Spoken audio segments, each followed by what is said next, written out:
Salut tout le monde, j'ai décidé de faire une vidéo car ces temps-ci, je reçois beaucoup de messages via Facebook, Twitter, Instagram, les gens que je rencontre dans la rue, des gens qui souffrent d'une maladie mentale ou des gens qui ont perdu un proche, des gens qui vivent avec une personne atteinte de maladie mentale et qui me demandent conseil. Moi, le 24 septembre 2010, j'ai décidé de mettre fin à mes jours. J'étais extrêmement souffrante, extrêmement malade, sans ressources. Je n'en parlais pas, j'avais extrêmement honte. J'avais un mal de vivre insupportable.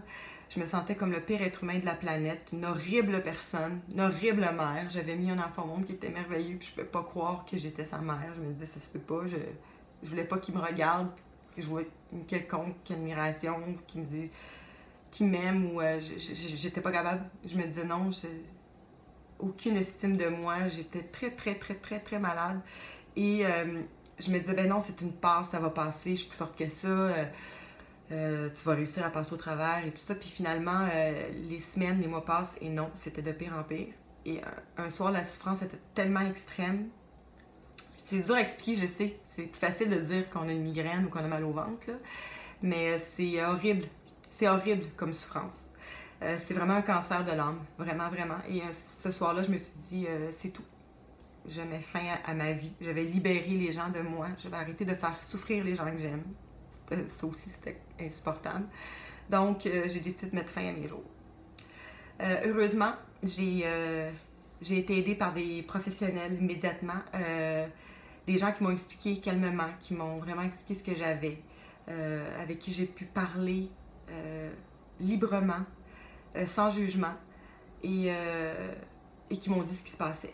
Et effectivement, quand tu apprends que tu es malade, c'est horrible parce que là, tu sais que, bon, tu n'es pas nécessairement d'apprendre que tu as le diabète, là, tu sais que quand tu es atteint d'une maladie mentale, quand tu fais une dépression très grave, il y a le jugement. Et je sais, vous me le dites, je le sais, le jugement est partout. Le jugement est au coin de la rue, le jugement est à côté de toi, le jugement est au téléphone, au bout du clavier, je le sais. Et, mais j'ai aussi compris qu'on ne choisit pas. C'est une maladie. C'est une maladie, je veux dire, une maladie, qu'elle soit physique ou mentale, c'est une maladie et on ne choisit pas d'avoir une maladie. Dans la vie, on veut être heureux, on veut être bien, on veut vivre. Donc, quand il y a quelque chose qui est hors de notre contrôle comme ça et on a besoin de se faire soigner, eh bien, c'est important de le faire. Moi, quand mon fils ne file pas, j'appelle son médecin, donc c'est la même chose. C'est une maladie. Et j'ai compris à ce moment-là que j'avais besoin d'être professionnelle, que j'avais besoin de ces gens-là pour m'aider, que j'avais besoin de médication, que j'avais besoin d'être traitée, que cette maladie-là se traitait. C'était la bonne nouvelle, elle se traite. Donc, pour moi, j'ai commencé tout ce processus-là à vouloir m'en sortir, à vouloir guérir.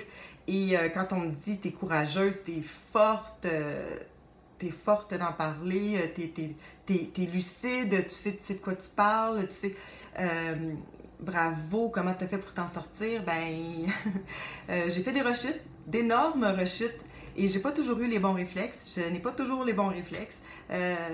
On a tous notre histoire de vie, la mienne, bon, moi aussi j'ai une histoire de vie, et mes plus grandes peurs, la peur d'être rejeté, la peur de l'abandon, de vouloir être aimé à tout prix, de vouloir pleurer à tout prix, tout ça. Moi, quand je vivais un abandon ou un rejet, c'était quasi une rechute automatique. Et mes réflexes, souvent, n'étaient pas très bons. Au contraire, je pouvais m'accrocher, je voulais pas me faire abandonner, je voulais me faire aimer à tout prix, je voulais pas, je voulais qu'on me comprenne absolument, mais c'était de pire en pire, là. C'était comme si la maladie prenait un peu place sur ma personnalité, en fait, parce que je me reconnaissais plus, là. Et donc, j'avais souvent les mauvais réflexes. Et les bons réflexes, c'est vraiment d'appeler tout de suite de l'aide. D'appeler. Moi, maintenant, j'appelle mon médecin. J'ai pas toujours encore les bons réflexes, ça s'apprend, mais j'ai de meilleurs réflexes qu'avant. Et pour les proches aussi, j'ai un message pour les proches. C'est difficile, c'est sûr, je vous comprends, comme pour n'importe quelle maladie. Faut apprendre à se renseigner, ne pas juger. Moi, j'ai entendu souvent me dire ah, moi, ça me fait pas peur, cette maladie-là, j'ai déjà vécu ça, un proche a déjà vécu ça, j'ai pas peur, je vais être là, inquiète-toi pas, blablabla. Et finalement, dès qu'il arrive une première crise, un premier événement, une première rechute, les personnes sont prises de panique, puis wow, on fuit, ou c'est tout à fait normal quand on sait pas trop ce qui se passe, tu sais.